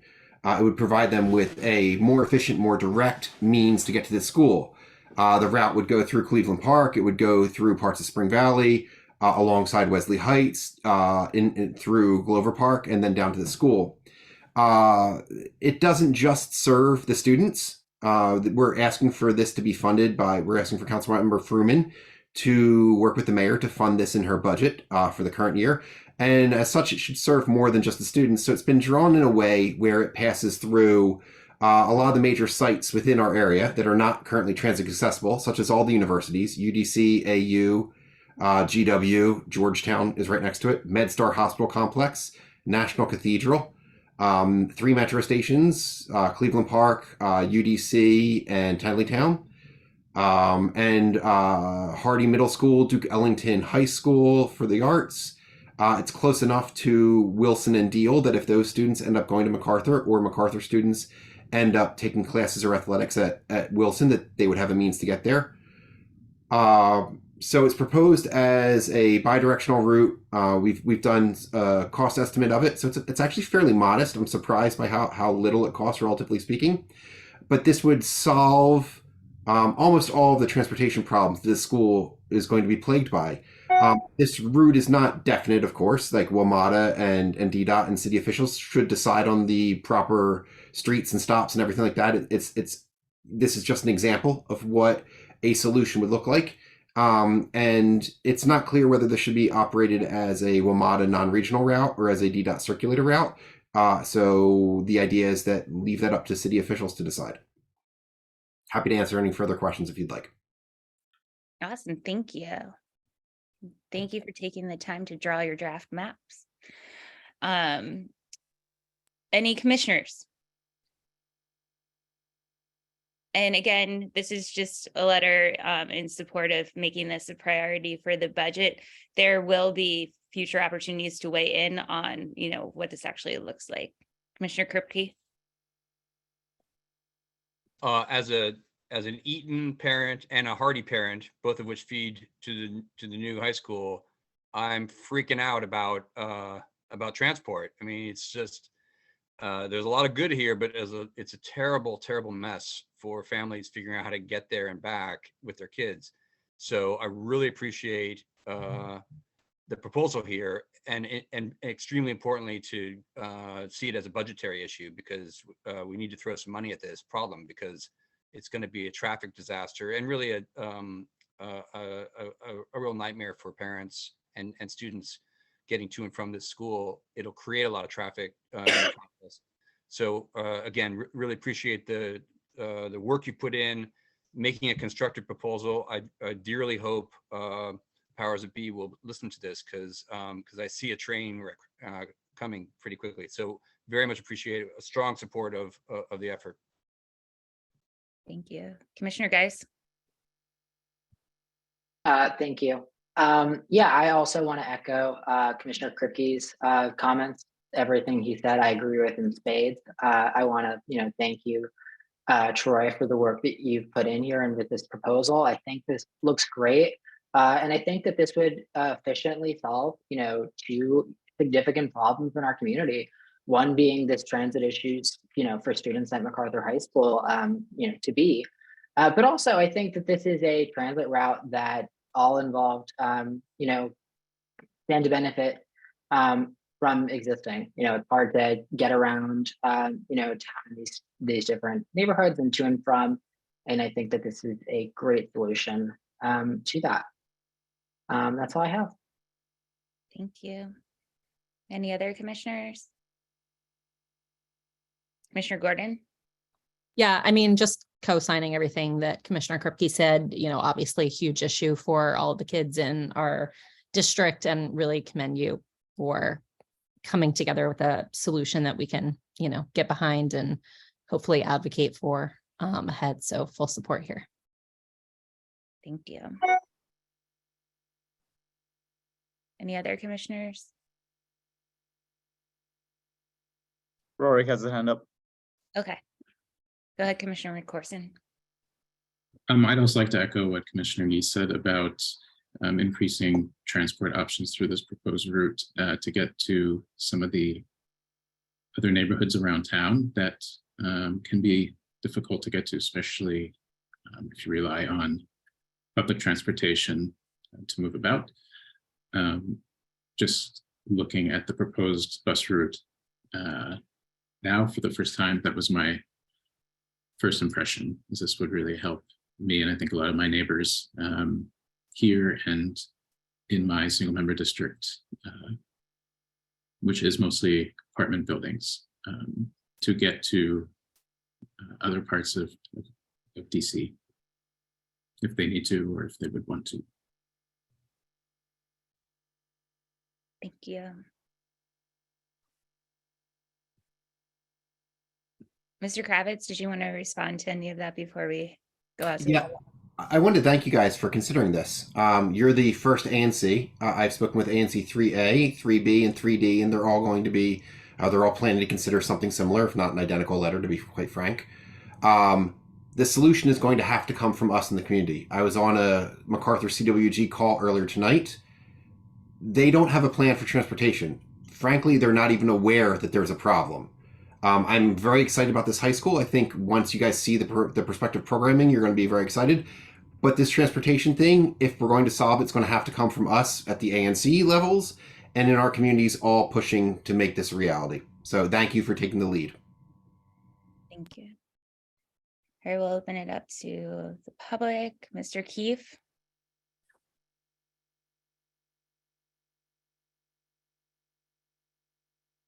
Ooh, did I? You unmuted yourself. You're good. Yeah, no. Oh, okay.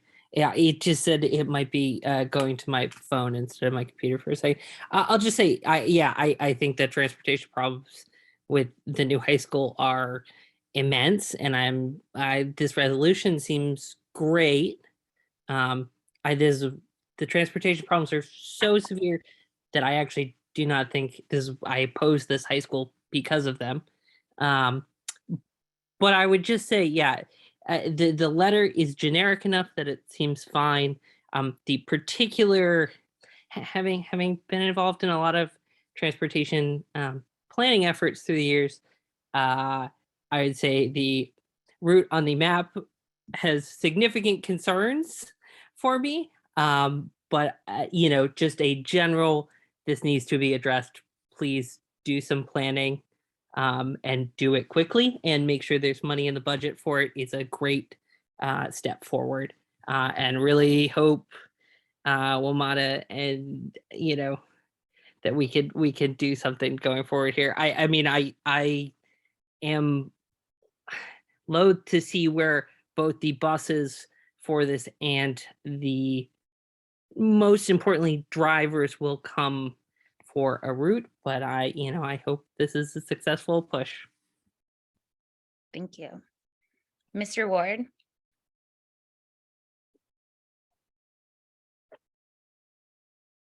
Hi. I'd like to echo Ryan's comments. I honestly think this is I know it's happening. This is the worst possible location for a high school.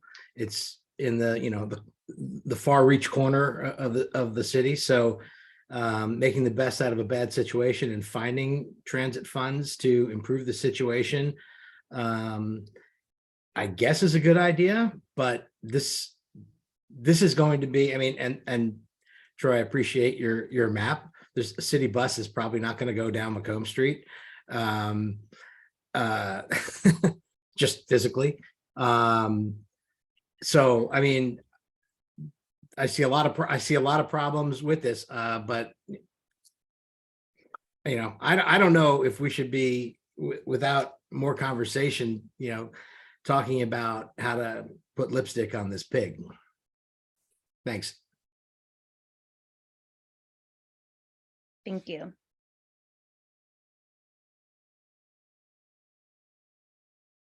Commissioner Kripke. Just to say that I share concerns about the overall project and locating it at this location. That said, I think the moment we're in is we're in the beginning of the budget process, and I think it's critical that we raise a flag here that there's a problem and that it should be budgeted for. And so while I heard Mr. Ward and Mr. Keefe's questions about putting lipstick on a pig, barring something magical happening, students are going to start going to the school next year. So I think we need to be also practical about solving some problems here. So I don't, in supporting this effort, I don't think it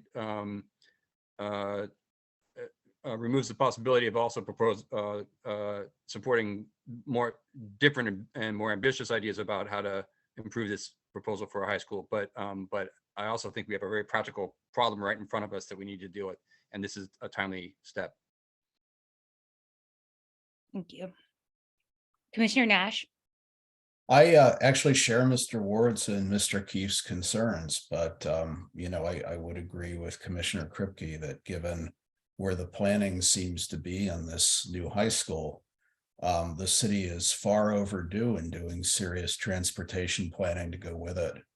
And so unless something changes, they need to focus on and budget for meaningful public transportation to serve neighborhoods like Cleveland Park. Thank you. All right, any other commissioners, public? I move that we move to a vote on this. All right.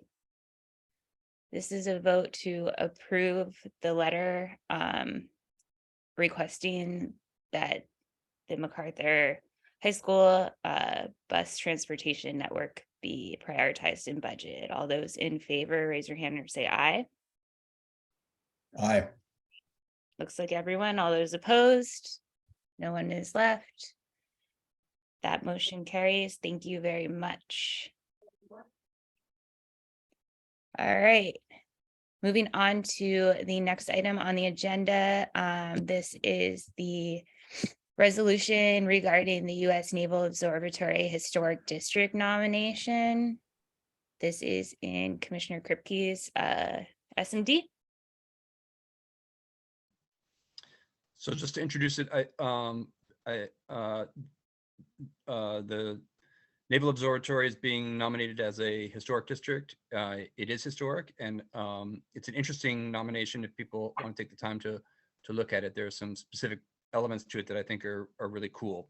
The Naval Observatory is a neighbor and is part of my SMD, and I believe it. I haven't heard a single objection from any source thus far, or even a concern about nominating it. I've never been on the property myself, so I would be interested to actually have a visit and have a look. So I generally I think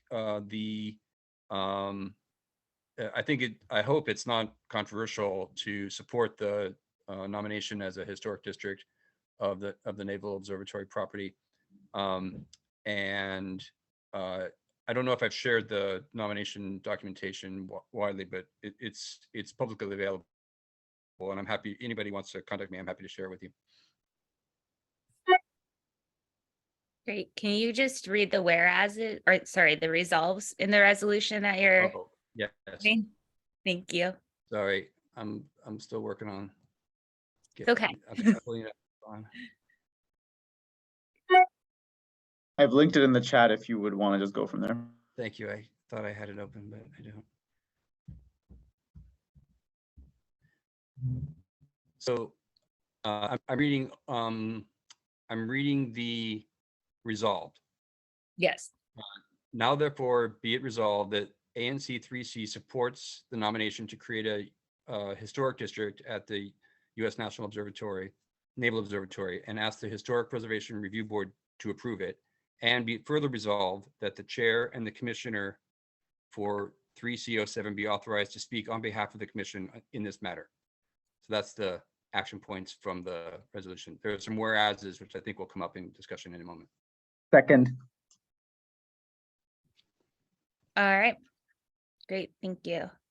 This opens it up for commissioner discussion. I think we should just jump to the chase. So Commissioner Nash.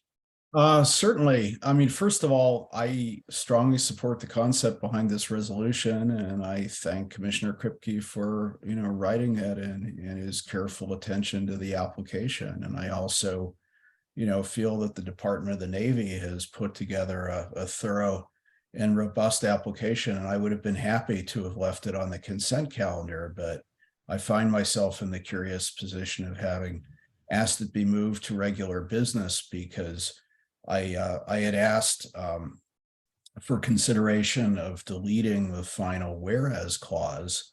And whereas clauses matter because they set forth the factual basis and the foundation for the decision. And in this case, the whereas clause, if you don't have it in front of you, I'm not sure the public does, states, whereas the creation of historic districts can have a negative effect on increasing needed housing supply, especially affordable housing, but the proposed USNO historic district as a wholly owned and operated secure government facility will have no impact on the future growth of needed housing. And I'd like to see this resolution whereas clause taken out because it's unnecessary and it's not germane and it's conclusory and has no basis in the record before the ANC and not really related to the application. So I would respectfully ask that it be deleted, and I would be happy then to vote for the resolution. Commissioner Prinzo. I personally, well, I don't disagree with, I find that it might be not needed because the chance that the federal government decides that it's going to vacate the Naval Observatory is slim to none at this point. I don't see a reason why leaving it in there is such a big deal, in my opinion. There's no chance, in my opinion, that the federal government will leave the area. So if I could respond, you know, it's important that we be accurate in our statements. And as I said, there's no basis in the record. And, you know, while I'm sure there are instances of where historic designations have had an impact on housing, I can think of a number of examples from Lowell, Massachusetts to right in Georgetown, where, you know, historic preservation has preserved, you know, industrial buildings that are far past their use that have been converted to housing, market rate, affordable and otherwise. So, you know, it's not a factually accurate or complete statement, but in any event, it has nothing to do with the application in front of us, and it's unnecessary and not germane, and I think it should come out.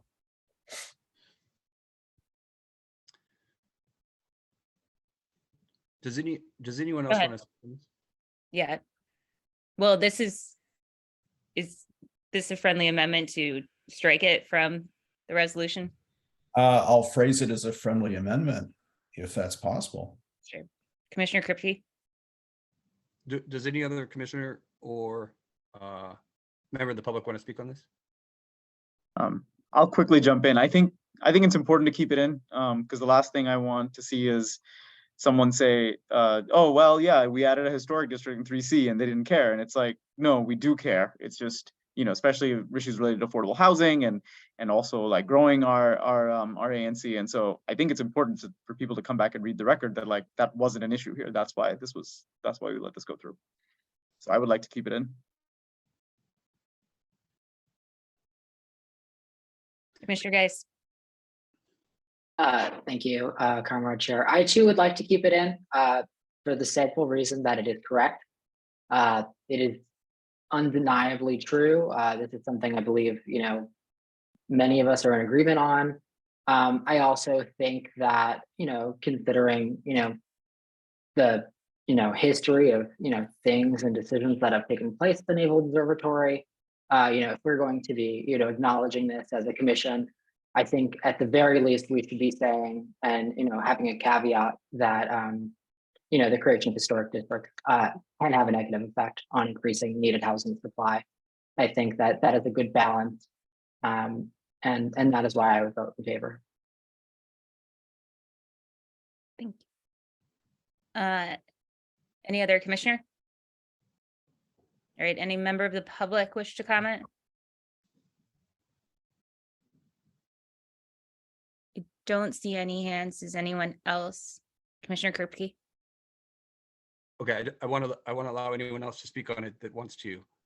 I do think it's important that the ANC speak to the potential tensions between establishing new historic preservation or new historic districts, and the tension between economic and other social issues, including affordable housing.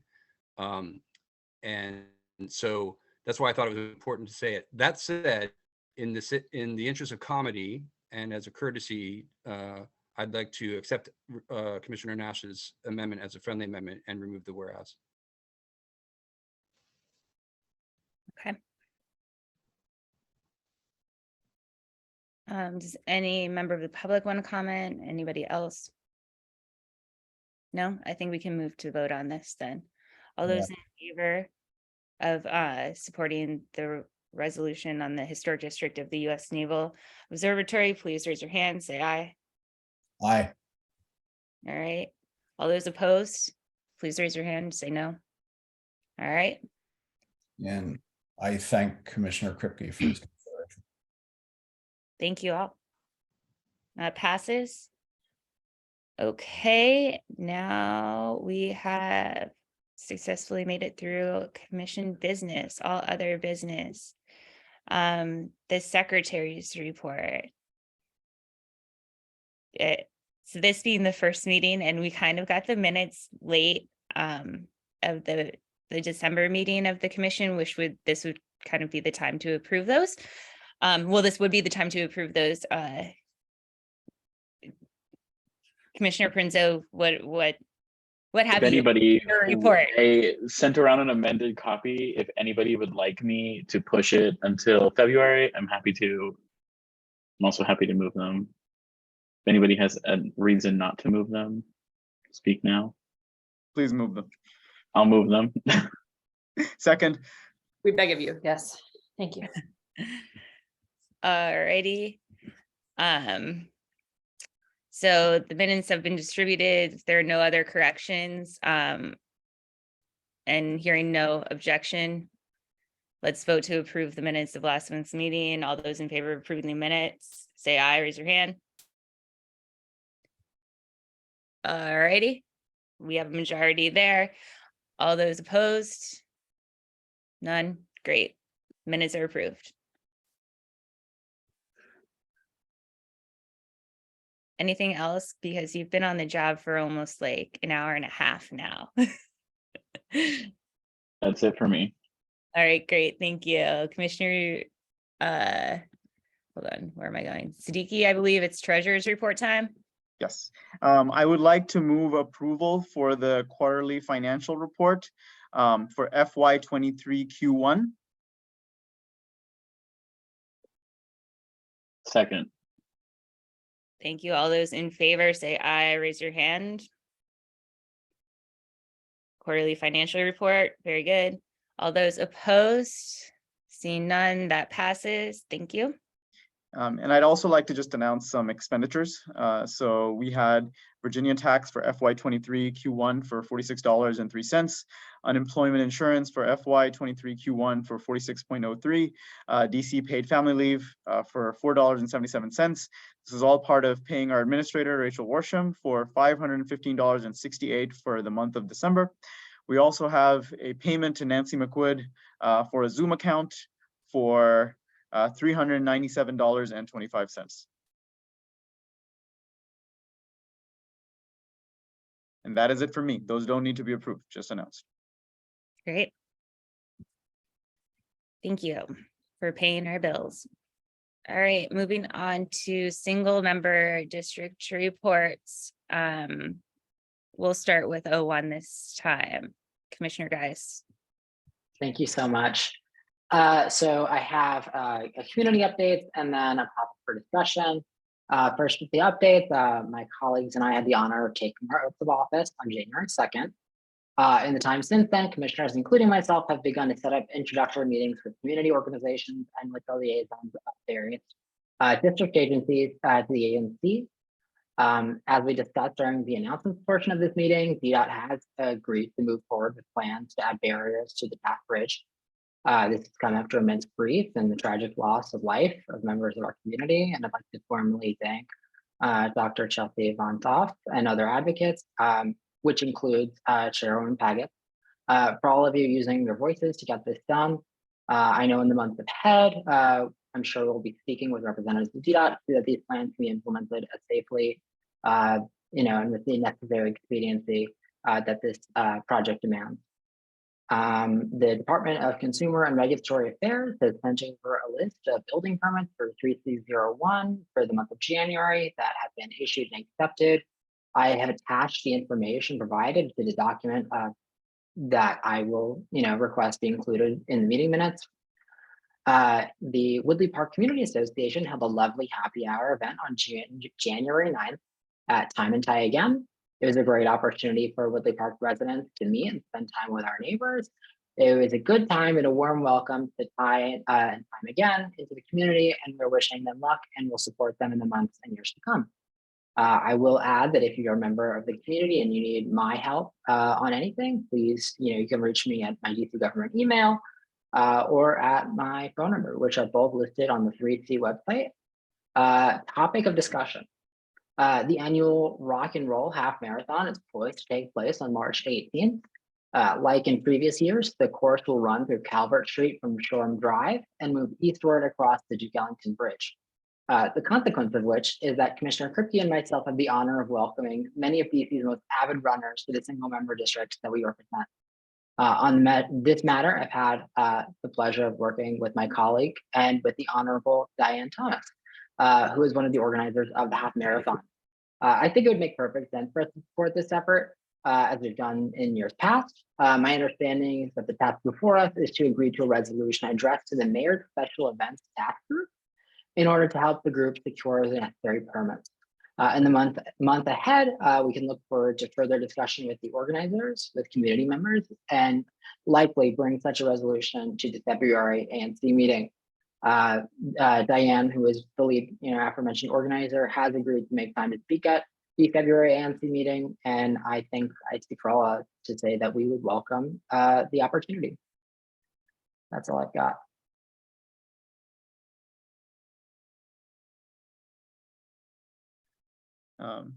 I guess Commissioner Pinzo can go next. Thank you, Commissioner Siddiqui. I would like to announce that on January 26th, the Wardman LTR meeting will take place over Zoom starting at 6:30. It will be shared more widely, I believe, tomorrow.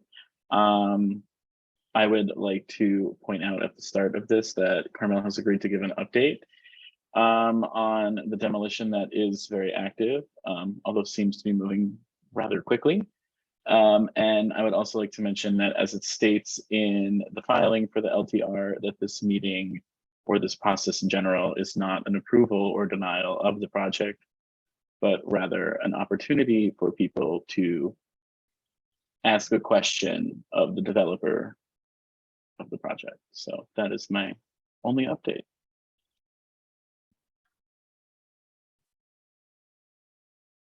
Do you happen to have a link to the meeting registration handy to put in the chat? Yeah, I'll put it in the chat. And noticing it this week. Yep. Great, thank you. I'm gonna skip me for this month. Commissioner McCorston.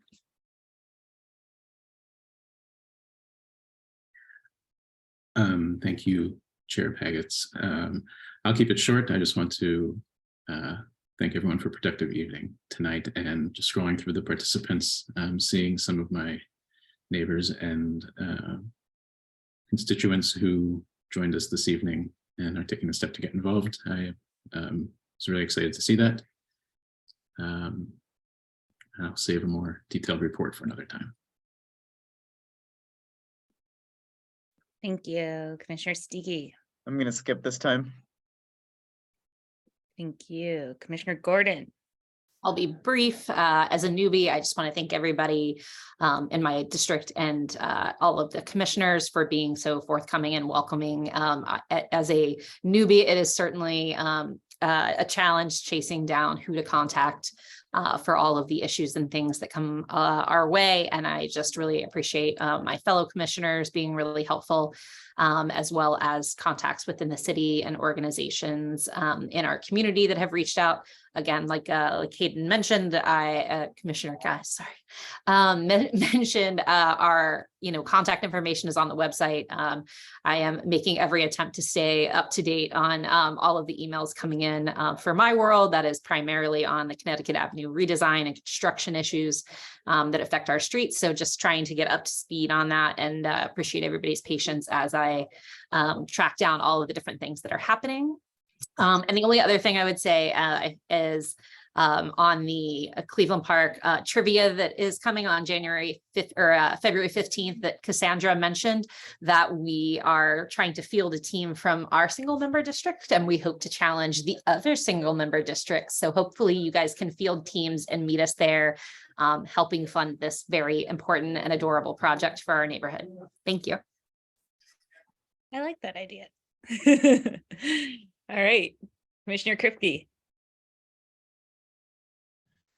I will pass, except to say congratulations to all my fellow commissioners for our first meeting, and to the officers. Congratulations on your new roles, and I appreciate everyone's patience, including the community's patience with my learning curve. So, and I won't make a report, but I intend to make a very long report next time.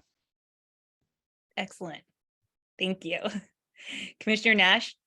Thank you. I'll highlight just one item, which came before the ANC in November, when former Commissioner Dyer led and had passed a resolution on the location of the Kosovo Chancery in a residential part of Massachusetts Avenue Heights. So the case was set down before the Foreign Mission Board of Zoning Adjustment for a hearing this past January 11th.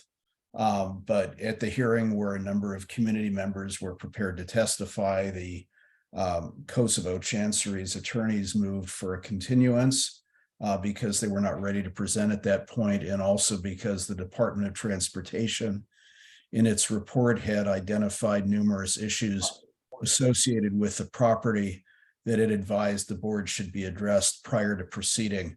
And so the hearing has been now continued until February 15th, 2023.